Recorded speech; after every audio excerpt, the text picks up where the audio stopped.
Debbie spends so much American money. You borrow more and more from us. The Asian and Pacific Islander American vote groups come out and said they're deeply disappointed by this ad. They find it very disturbing that you chose to use, quote, harmful negative stereotype. And its success raises a highly controversial question. Are Asian students smarter? You doctor yet? No, Dad, I'm 12. Talk to me when you doctor. Police say it may be a hate crime because the men were wearing Sikh turbans and beards, often mistaken as Muslims or even terrorists. Use American manners. Over here from somewhere. Oh! Ching chong ling long ting tong. Lynn likes the open floor, spinning, puts it up and backs it in. He's like that sign said at Wednesday's game. Lynn is the Knicks' good fortune. Welcome. Let's give a welcome to Makaka here. And here's the young man, S.R. Siddharth. He's a resident of Virginia, an American citizen. Welcome to America and the real world of Virginia. There's a lot of misconceptions about Asian Americans, a lot of them having to do with how we are perpetual foreigners, right? That everyone is an immigrant. We couple that with the fact that there are very few images of Asian Americans in the media, right? And so often, the images, especially in kind of movies and television, are quite stereotypical. You say Pakistani American to somebody, and what do they think of, right? They think of guys running around who are speaking different languages and are relatively grubby, wear very loose-fitting clothes, and run around with big Kalashnikovs. And routinely blow themselves up. You know, I don't know if we're viewed that differently, but I know that we're not viewed as much because we don't have that voice. Oftentimes we're not able to get to the policy makers or the decision makers in city government just because our representation is not there.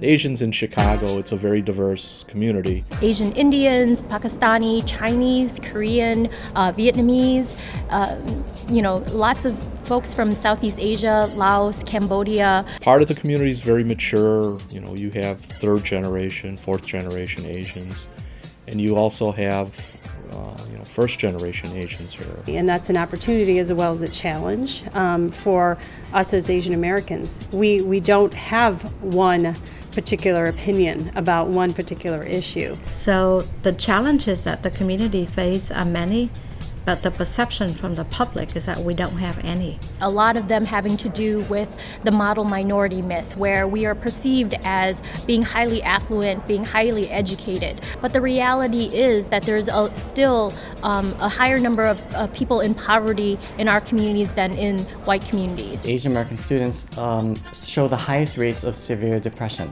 and suicide, thinking about suicide in higher education. Asian American women, young women in particular, show higher rates than any other racial or gender group. And so this gets masked when all we think about is test scores and grade point average. So it was important to have an organized effort to highlight not only the challenges that we have that need to be dealt with effectively through public policies or public resource contribution, but what the Asian American community also want is opportunity to make contributions. I was in college when AAI started, so I actually remember when it first formed, and there was a lot of excitement around it. We wanted to build some common platforms, and one of the things that I saw, and I guess most of us see, is we need to be empowered as a group. We need to be politically, socially active, I guess culturally active as well. And we need to really, in some cases, forge this Asian American identity. Lots of people came together and lots of people disagreed with each other, but what seemed to be very apparent was they needed to be in the room together. Whether they were agreeing or fighting, that there needed to be people who came together to work out what the community really needed and to push for. To me, that's why AAI needs to exist. It's to provide this platform where all communities can jump on board and say, okay, now let's get moving. And now let's get political empowerment and social empowerment done. So in order to have political empowerment, we have to have leaders. In order to have political empowerment, we have to have grassroots organizing. In order to have political empowerment, we have to have the legal advocacy doing that work.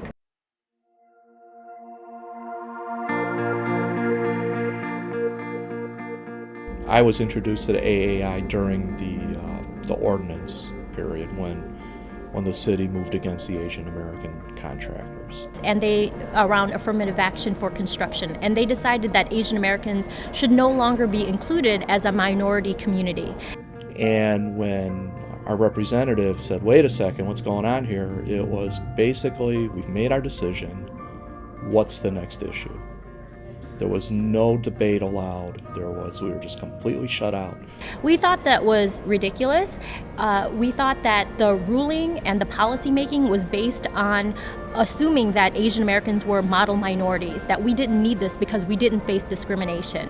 They pulled together a press conference which really turned the tide. We brought in over 100 people to this press conference at City Hall and really caught everybody off guard, and they realized that perhaps the Asians would be a force to be reckoned with. We knew we were going to lose, but we really wanted to make it clear and public that Asian Americans would not just take anything that we were given, that we would fight for what we thought was right. And I think making it very clear about what side you had to choose in order to support Asian Americans made it that much easier to be put back in 3 years later. There isn't one voice for the Asian American community, but I think it's important for individuals and entities and institutions to know that there are organizations like the Asian American Institute that are watching, that are advocating, that are paying attention to issues that Asian Americans care about and are defending their rights in some regard to have different viewpoints. Well, of course, you've heard of the term strength in numbers. That's exactly what it is. It's also a louder voice. It calls to attention that, hey, there's a group of people here, and it's not just one set of people, it's a whole group of people which represent multiple different communities. AAI does bind these disparate communities together, and the point of the story is, when you do that, you can't be broken.